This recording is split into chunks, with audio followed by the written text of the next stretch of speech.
देवपुर नाम के गांव में उमेश नाम का एक किसान रहता था। उमेश अपने घर के पीछे ही छोटे से खेत में सब्जियां उगाता था और उन्हें अपने ठेले पर रखकर गांव-गांव बेचने जाता था। वह पूरे दिन मेहनत करता रहता था, पर फिर भी वो इतना नहीं कमा पाता था कि उसका परिवार का अच्छे से पेट भर पाए। ऐसे ही एक दिन उसके बच्चे उसकी रेडी पर चढ़कर खेलने लगे और उस पर कूद फांद करने लगे। रेडी कमजोर थी, इसलिए एकदम टूट गई और जब ये उमेश ने देखा तो उसे बहुत दुख हुआ और उसने अपने बच्चों को डांट लगाई, पर उसकी पत्नी ने बीच में आकर उसे रोक लिया और वह उदास होकर अपने खेतों पर चला गया और सब्जियां तोड़ने लगा। तभी उसकी पत्नी चंपा उसके लिए खाना लेकर आई। अरे अब गुस्सा थूक भी दो ना, कब तक ऐसे ही गुस्सा रहोगे आप? बच्चे हैं, हो जाती है गलतियाँ। अरे चंपा तुम समझो ना, वही तो एक जरिया था हमारी कमाई का। मैं उसी पर सब्जियां रखकर तो बेचने जाता था, अब तो उसकी मरम्मत भी नहीं होगी। चिंता ना करो, माँ संतोषी हमारी मदद जरूर करेंगी, मुझे उन पर विश्वास है। हाँ, पता नहीं कब मदद करेंगी माता संतोषी। तुम ये खाना रख दो, मैं बाद में खा लूंगा। चंपा उमेश के लिए खाना रखकर वहाँ से चली जाती है। उमेश सब्जियां तोड़कर जैसे ही खाना खाने के लिए बैठता है, वैसे ही वहाँ एक बूढ़ी औरत आ जाती है और कहती है, बेटा मैं बहुत दिनों से भूखी हूँ, क्या ये खाना मैं खा लूं? भगवान तेरा भला करेगा बेटा।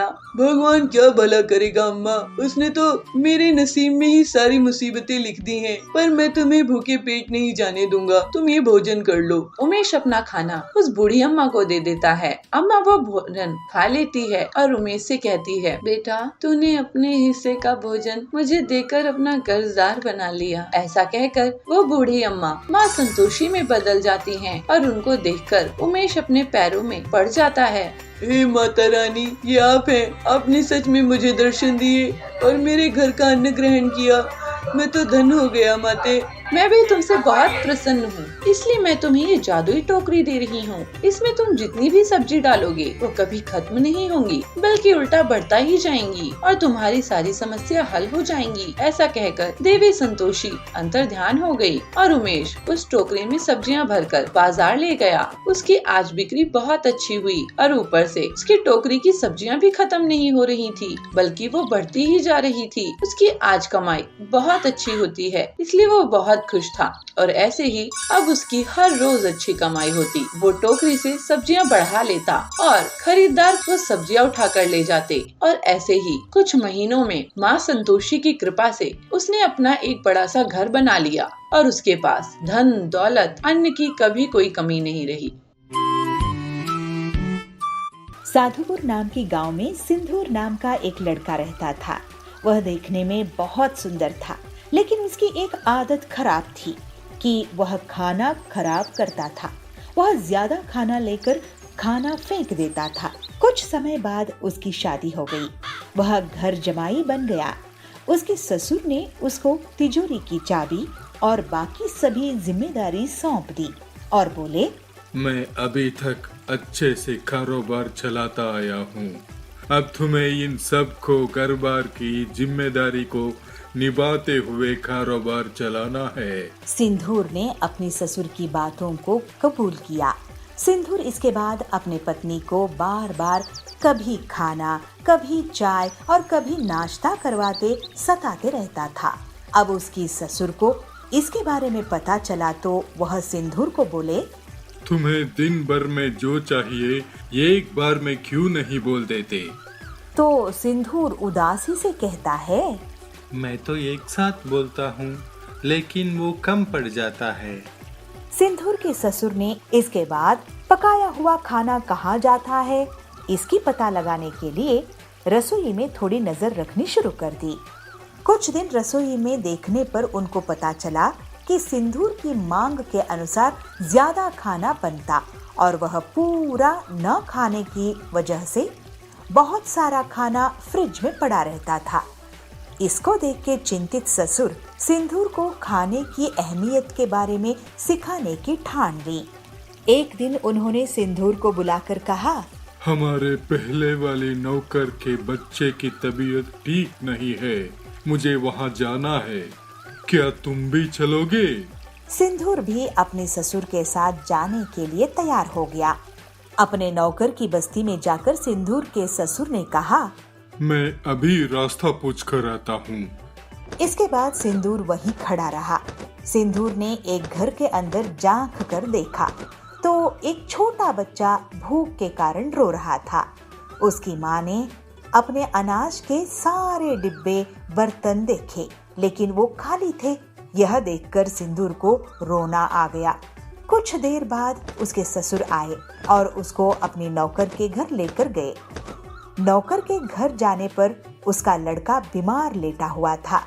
जब सिंदूर के ससुर ने बीमारी का कारण पूछा तो नौकर ने कहा, ये घर से बचा हुआ भोजन लेकर खाया था, लेकिन उसको नहीं पता था कि वह खाना खराब था। उसको खा के बेटे की तबीयत खराब हो गई है। यह कहकर वह रोने लगा। कुछ देर के बाद सिंदूर और उसके ससुर अपने घर आ गए। घर आने पर सिंदूर अपनी ससुर के सामने हाथ जोड़कर क्षमा मांगते हुए आंख में पानी भर लेता है। जब उसकी ससुर ने कारण पूछा तो सिंदूर कहता है, मैं खाने को कितना बर्बाद करता था और किसी को खाने के लिए 2 वक्त की रोटी भी नहीं है। अब के बाद मैं खाने को कभी बर्बाद नहीं करूंगा।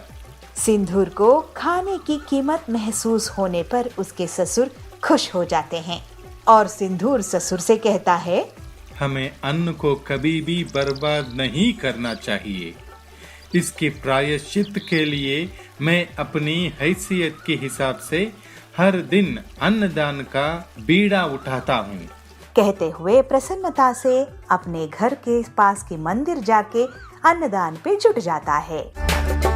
अरे मुझे पागल समझ के रखी हो क्या पीलू चिड़िया? मैं तुम्हें सीक्रेट क्यों बताऊं? मैं अपना क्या नुकसान कर लूं? अभी चलो भागो यहाँ से। अरे ये कालू क्या कर रहा है? पक्षियों के अंडे क्यों चुरा रहा है?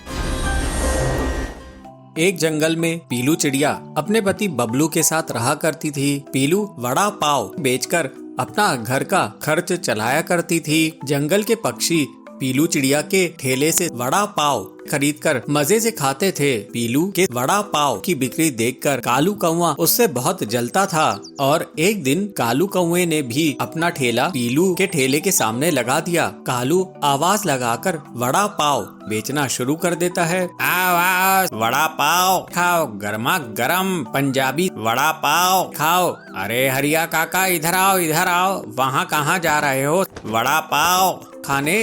अरे मेरा वड़ा पाव खाओगे तो सब खाना भूल जाओगे। इस तरह से कालू के आवाज देने पर हरिया काका उसके पास जाते हैं। अरे कालू, तूने भी वड़ा पाव की दुकान लगा ली? देखूं तो सही तेरे वड़ा पाव में कितना दम है। जरा एक प्लेट दे, अगर अच्छे नहीं हुए तो मैं तुझे पैसे नहीं दूंगा।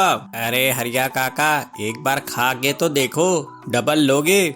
फिर हरी काका कालू के वड़ा पाव खाता है और उसकी बहुत तारीफ करता है। अरे वाह कालू, तूने तो बहुत ही कमाल के वड़ा पाव बनाए हैं। अब से मैं तेरी ही दुकान में आऊंगा। इसके बाद से तो कालू की दुकान निकल ही पड़ी। जो भी पक्षी उसके वड़ा पाव खाता उसकी बहुत तारीफ करता। कालू की दुकान चलने से पीलू को अपने वड़ा पाव बेचने में परेशानी आने लगी। इस तरह कई दिन निकल जाते हैं। पीलू को बहुत नुकसान होता है क्योंकि अब उसके ठेले में कोई भी पक्षी नहीं जाता था। पीलू सोचती है, मैं ऐसा क्या करूं जिससे मेरे ठेले में फिर से भीड़ लगनी शुरू हो जाए, फिर से लोग मेरे वड़ा पाव खाने लग जाएं। मुझे कुछ न कुछ करना ही होगा, नहीं तो मेरी दुकान ही बंद हो जाएगी। ऐसा सोचकर पीलू कालू कौवे के पास जाती है और कालू से कहती है, कालू भैया, आप वड़ा पाव में ऐसा क्या मिलाते हो जिससे सभी आपके यहाँ वड़ा पाव खाने आने लगे हैं? आप भी अगर मुझे सीक्रेट बता दो तो मैं कहीं दूर जाकर वड़ा पाव का ठेला लगा लूंगी, जिससे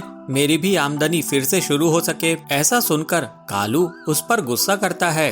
अरे मुझे पागल समझ के रखी हो क्या पीलू चिड़िया? मैं तुम्हें सीक्रेट क्यों बताऊं? मैं अपना क्या नुकसान कर लूं? अभी चलो भागो यहाँ से। इस तरह से पीलू दुखी होकर वापस अपने ठेले पर आती है और सोचती है, लगता है अब तो मुझे अपना ठेला बंद करना ही होगा। फिर पीलू शाम में अपनी दुकान बंद करके घर की ओर लौट रही थी। तभी पीलू की नजर कालू पर पड़ती है और पीलू कालू का पीछा करने लगती है। वो देखती है कि कालू दूसरे पक्षियों के घोंसले से उनके अंडे चुरा रहा है। पीलू सोचती है, अरे ये कालू क्या कर रहा है? पक्षियों के अंडे क्यों चुरा रहा है? फिर पीलू कालू का पीछा करते हुए उसके घर तक पहुँच जाती है और देखती है कालू अंडों को ले जाकर वड़ा पाव के मसाले में फोड़कर मिला देता था। पीलू ये देखकर चौंक जाती है। वो सोचती है, ओ ये राज है कालू के वड़ा पाव के स्वादिष्ट होने का। ये तो बहुत गलत बात है। फिर पीलू तुरंत उड़कर पक्षियों के पास जाती है और उन्हें पूरा सच सच बता देती है। चिड़िया पीलू से कहती है, पीलू बहन, कल ही मेरे दोनों अंडे चोरी हो गए थे। मुझे लगा कि दुष्ट चीलू ने उन्हें चुरा कर ले गया है। दूसरी चिड़िया कहती है, हाँ हाँ बहन, परसों मेरे भी अंडे मेरे घोंसले से गायब हो गए थे। मुझे लगा कि कोई नाग सांप लेके चला गया है। हरिया काका कहते हैं, चलो चलकर हम उस बदमाश कालू को पकड़ते हैं और उसकी अच्छे से पिटाई करते हैं। वो हमारे अंडे हमें ही खिला रहा है। फिर सभी पक्षी कालू के घर पर धावा बोल देते हैं, क्यों रे कालू, तू कितना बदमाश है। तू हमारे अंडे चुराकर हमें ही वड़ा पाव में मिलाकर खिला रहा था। अरे तुझे शर्म है कि नहीं? हाँ कालू भैया, तुमको शर्म है कि नहीं? ये क्या तरीका है? तुम हमारे बच्चों को मार रहे हो, उन्हें पैदा ही होने नहीं दे रहे हो और उन्हें हमें ही खिला रहे हो। तुम इस जंगल में रहने के लायक नहीं हो। इतना कहकर पक्षी कालू की बुरी कदर पिटाई कर देते हैं। पिटाई खाकर कालू जंगल छोड़कर भाग जाता है। कालू के भाग जाने के बाद से सभी पक्षियों के अंडे फिर से सुरक्षित हो जाते हैं और पीलू की वड़ा पाव की दुकान एक बार फिर से चल पड़ती है। अब पीलू अपनी मेहनत से अच्छा खासा पैसा कमाने लगती है। इस तरह सभी पक्षी अब खुशी खुशी रहने लगते हैं।